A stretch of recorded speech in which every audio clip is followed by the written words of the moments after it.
Bonjour, j'espère que vous allez bien et bienvenue chez Retro et Geek. Aujourd'hui, on va voir cet objet-là. On va pas le voir dans le détail parce que c'est un objet que j'ai fabriqué il y a 3 ans. J'en ai fait une petite vidéo, donc on va voir un petit peu les entrailles de cet objet-là. Qu'est-ce qu'il y a dedans? De toute façon, je vais vous dire rapidement ce qu'il y a dedans.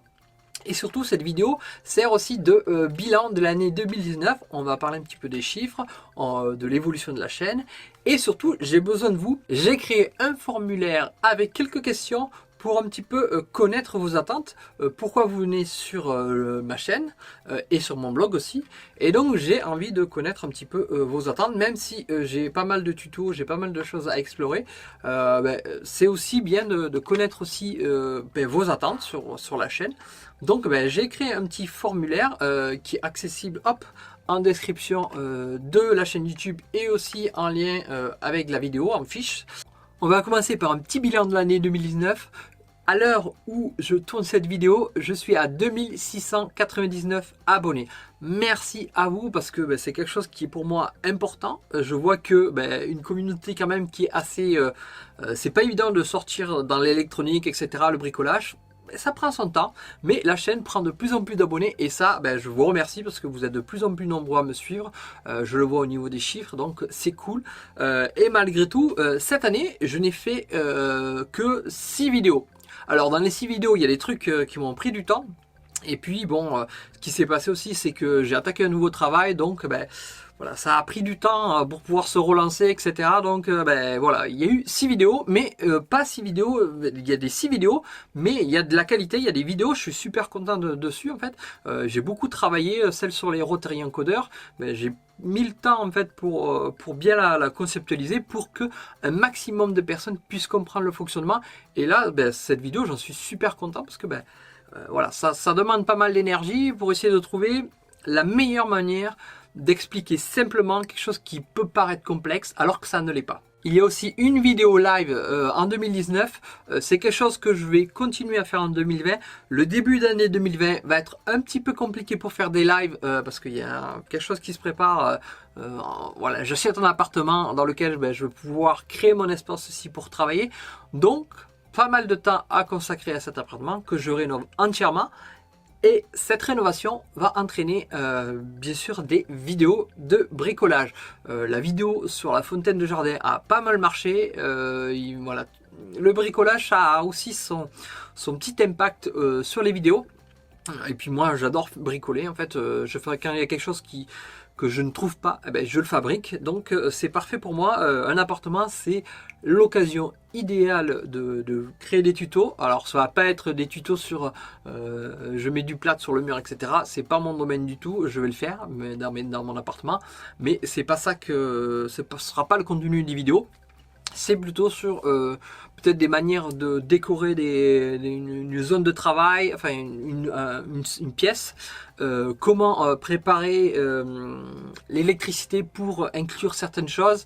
Voilà, je vais pas tout dire, j'ai prévu des choses un petit peu sympathiques pour cet appartement-là, pour y être bien. Et donc ça va faire des vidéos, ça va me permettre de faire des contenus. Étant donné que je vais faire des travaux, les contenus sur Arduino, ça va être des fois un petit peu plus compliqué. Je vais devoir travailler en amont et les préparer.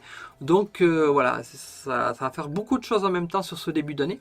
Autre chiffre important, 1377 abonnés de plus sur la chaîne cette année. Ça fait environ une centaine d'abonnés par mois en plus et ça, c'est super cool. Un autre point qui est hallucinant, c'est que le nombre d'abonnés qui regardent mes vidéos, comparé aux gens qui ne sont pas abonnés qui regardent mes vidéos, le nombre d'abonnés c'est 5%. Ça veut dire que 95% des gens qui regardent mes vidéos ne sont pas abonnés. Ça c'est vraiment fou en fait.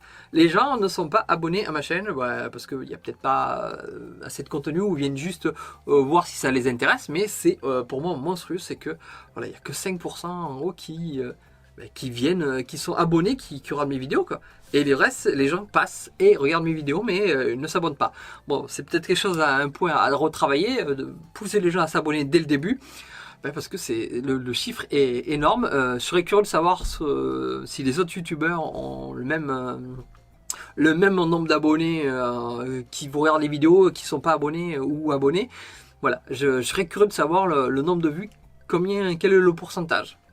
Autre chiffre qui est un petit peu logique, on va dire, mais qui devrait un petit peu s'inverser. C'est le nombre d'hommes comparé aux femmes qui regardent mes vidéos. C'est 96,9% d'hommes comparé à 3,1% de femmes.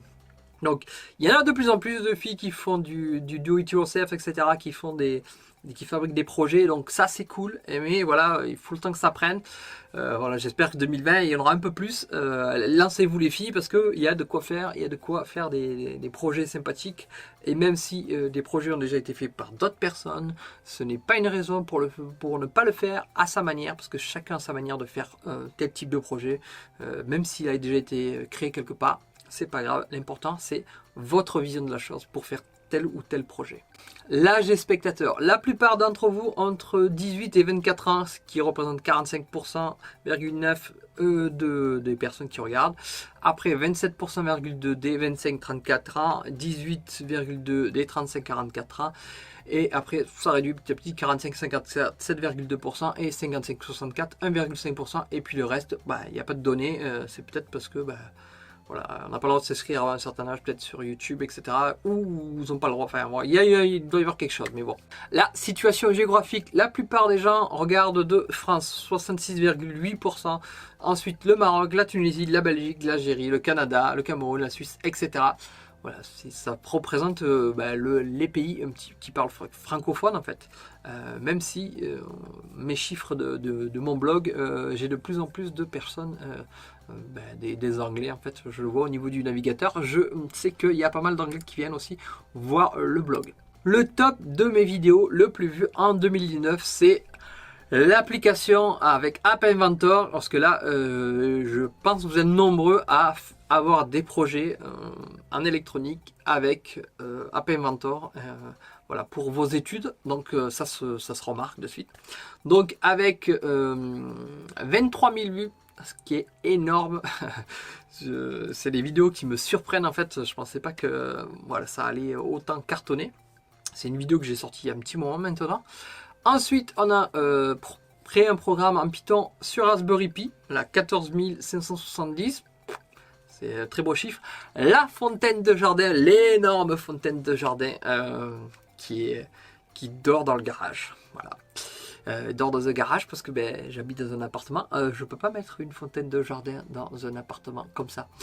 Même si je pourrais le faire dans mon futur chez moi, mais bon.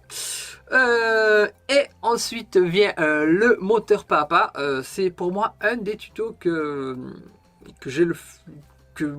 qui mériterait d'être retravaillé.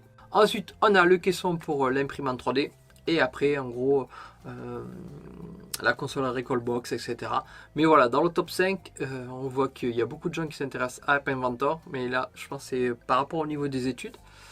Ça vous aide pas mal, c'est pour ça que j'ai fait 2 vidéos sur ce sujet-là, pour vous aider un maximum. Et puis le Raspberry Pi, le bricolage, ça cartonne, donc c'est pour ça que cette année, en 2020, un peu plus de bricolage, parce que je vais avoir des choses à faire qui vont être pas mal, vous allez voir. Et maintenant, la vidéo que vous attendez tous, la vidéo avec le NES Zapper. C'est une vidéo que j'ai réalisée il y a 3 ans, et on va voir qu'est-ce que j'ai mis rapidement dedans et qu'est-ce que ça fait. Donc je t'invite à regarder maintenant.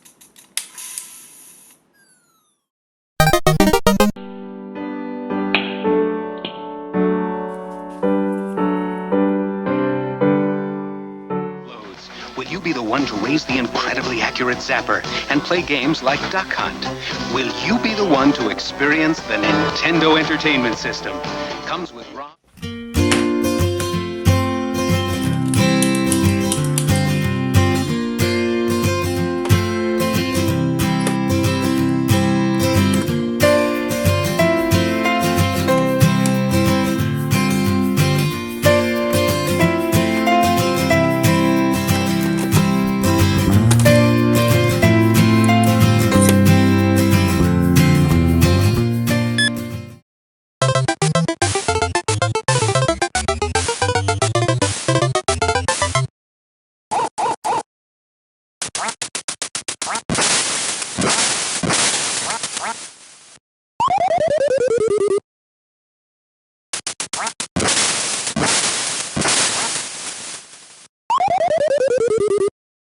A few moments later.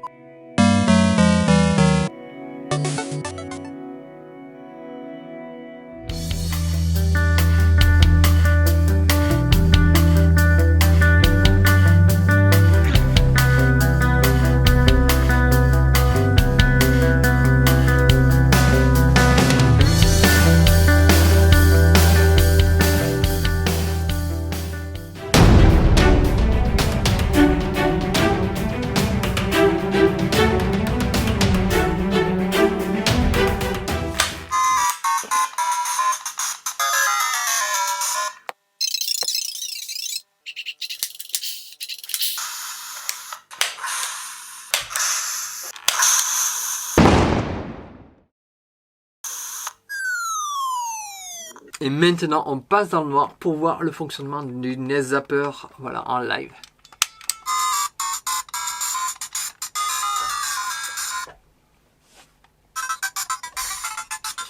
On va tirer dessus, comme ça on va le voir.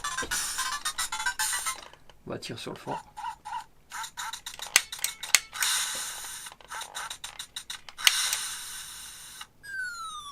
Voilà.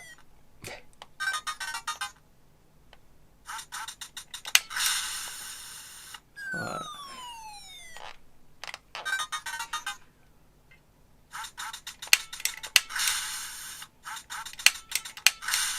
Allez, 3 balles.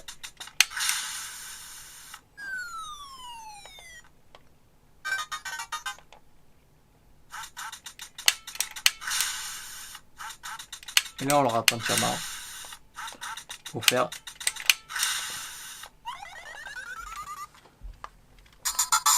Voilà.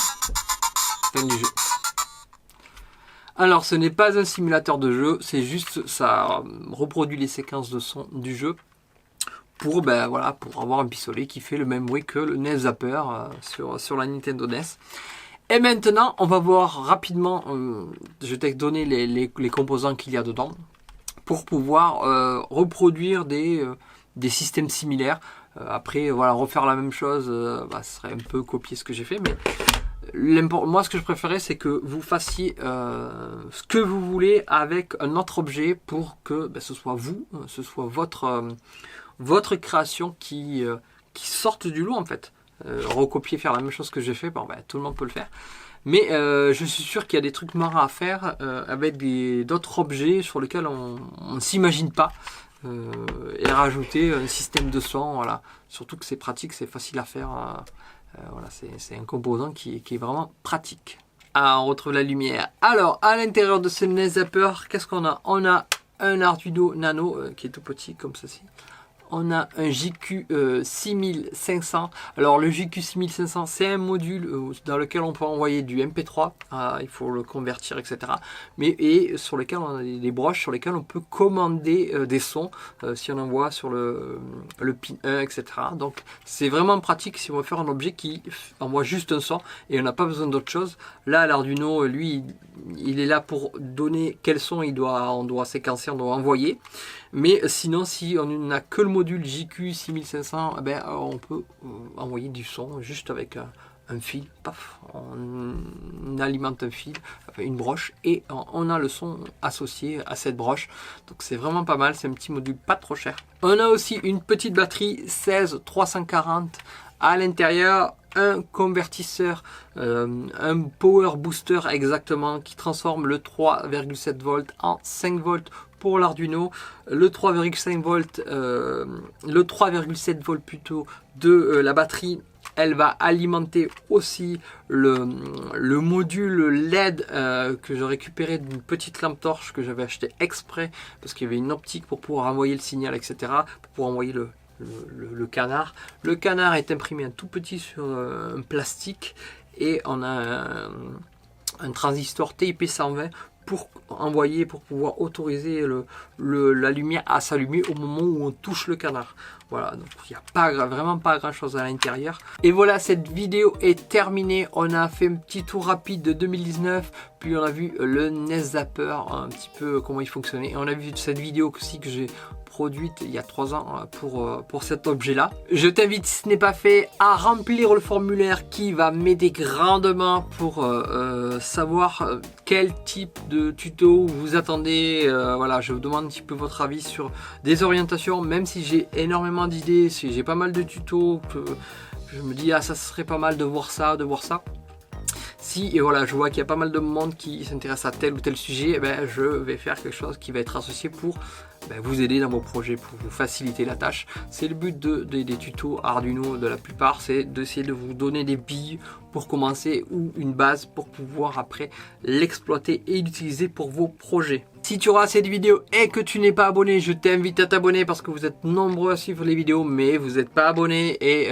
si un peu de la petite cloche aussi parce que vous êtes pas mal à avoir activé la cloche, et ça c'est cool aussi. Direct rapidement vous savez que j'ai produit une nouvelle vidéo, et ça c'est cool de voir que vous êtes fidèles et que vous attendez aussi un petit peu la surprise de qu'est-ce que je vais pouvoir faire, quelle sera la prochaine vidéo. 2019 a été une bonne année et 2020 promet pas mal de surprises. D'ailleurs, c'est mon mot pour 2020, surprise. J'espère que vous allez passer une très bonne année. Je vous souhaite une très bonne année avec plein de projets. Croyez en vous, croyez en vos projets, et voilà, ne lâchez rien, ne lâchez rien. Au bout d'un moment, ça paye, ça demande du temps, de l'énergie, mais à la fin, voilà, vous êtes content d'avoir réalisé tout ça. Ça a demandé pas mal de temps, de force, et voilà, 2020 ce sera une année de surprise. Et n'oublie pas que tu retrouves tout le contenu sur retrogeek.com. Ça prend du temps, c'est fait exprès, il y a tout le code etc pour les tutos. Et je me suis aperçu que je vous ai vouvoyé dans la dernière vidéo de la CNC pour vous dire au revoir, et ça c'est pas normal, c'est pas de mes habitudes. Alors, et moi je te dis à bientôt pour une nouvelle vidéo. Ciao.